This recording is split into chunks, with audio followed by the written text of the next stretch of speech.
How's everybody doing? Welcome back to That's That Podcast here on YouTube. It's a Wednesday, more than likely. Got a comic here. This is Mike Deodato Jr.'s Ramthar from Caliber Comics, issue 1 for mature readers, $2.95. And this is from 96. What this is, and explain on this, he did some work down in Brazil. He's from Brazil, or did comic work down there for a while in the 80s. And when he came up to the States, he got famous for doing, was it Wonder Woman? And then he went on and was working with, he was doing like Glory at Maximum Press, Extreme, Awesome, whatever they were called at the time. I don't know about 96. What were they called in 96?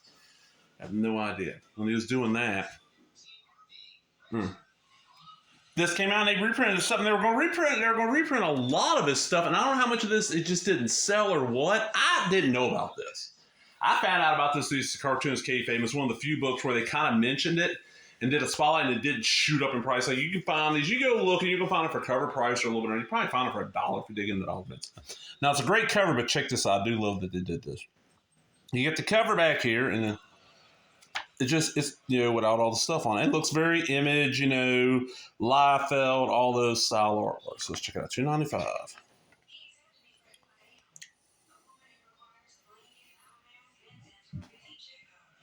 You can see Ramthar's in it. Okay, I'll read you a little bit about Ramthar. This title launches a reprint series with an action story entitled Platoon. The first adventure, Deodato's career-owned superhero Ramthar. Ramthar is especially exciting for me, says Deodato. I've been developing with Dave Campiti a whole interrelated universe of superheroes and supervillain characters you'll probably see published late next year. Ramthar was actually my first created a decade ago in my native Brazil. You can see Ramthar is an enigmatic villain battling my Death Kiss character in a story on sale right now in Asylum #2 from Maximum Press Extreme Series. With my story in Ramthar #1 reprints the first time Ramthar appeared anywhere. Ramthar name suggested by Mozart Couto. Story by Mike Deodato Sr. Art by Mike Deodato Jr.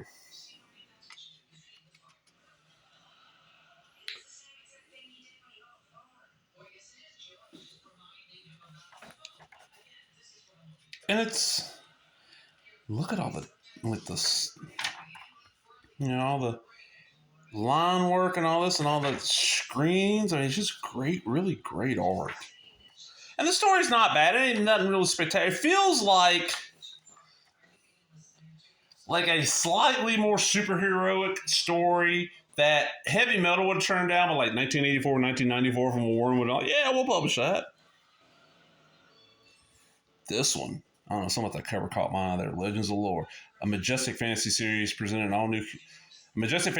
all-new climactic series from Caliber Comics, Legend Lore, written by Joe Martin, art by Philip Javier, probably, or Xavier, and Jerry Foley, covers by Brad Gorby, January 96.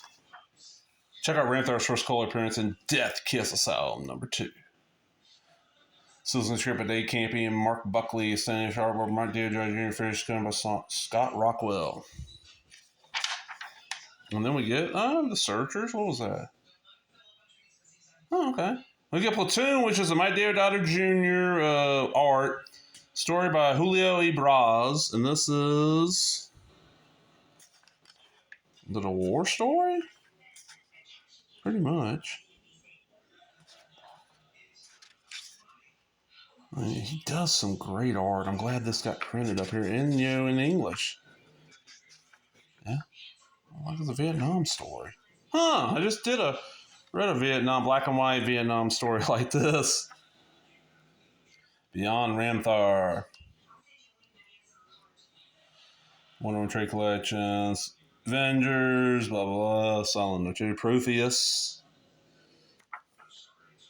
But just a cool looking comic one where, if you like this style, this is like, this would have fit right in if he published it, with that cover god, Extreme. Really Extreme would be the place this would pop up. I mean, maybe from Top Cow at that time, because they were still kind of cybernetic heavy. They went through the mystical women stuff. I do like how each one of the studios at Image, got their own style. Extreme was kind of the big muscle-bound craziness at Liefeld. Todd was just publishing his own stuff. Shadowline was the weird indie stuff that Valentino loved reading, besides Shadowhawk.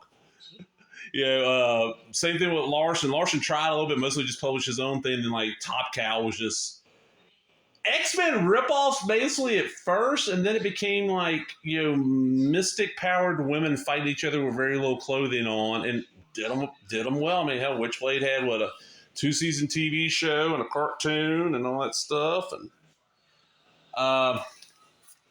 Wildstorm, yeah, Wildstorm. What was I thinking? My brain was saying Wildstorm was wrong. Wildstorm, you had Wildcat. It was mainly X-Men inspired, but then it became like very. I don't know how to put this. It felt like by toward time, when you had Ellis and all in there, it felt very like 80s British comic inspired. It's hard to explain. So this would have fit in better at that one, at the extreme. But I'm out, everybody. I hope you enjoyed them. If you did, give me a thumbs up, leave a comment, subscribe, all the other bullshit. Talk to everybody later. Bye-bye.